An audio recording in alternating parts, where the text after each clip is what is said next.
قد افلح المؤمنون، یقیناً فلاح پا چکے، کامیاب ہو چکے وہ مومنین، وہ ایمان والے۔ اب آگے ان کی صفات کا تذکرہ ہے۔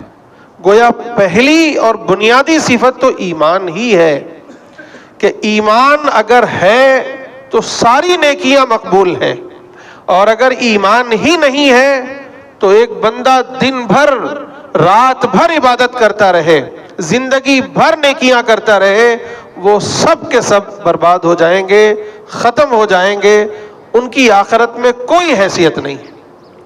تو یہ بات یاد رہے کہ ایمان شرط ہے کسی بھی عمل کے قبول ہونے کے لیے، کسی بھی اہم ترین صفت کے گویا اللہ کے نزدیک محمود ہونے کے لیے یہ شرط ہے کہ ایمان ہونا چاہیے۔ ایمان گویا ہماری فاؤنڈیشن ہے، ہماری بنیاد ہے، اسی پر تمام اخلاق، تمام نیکیاں آگے بڑھتی ہیں۔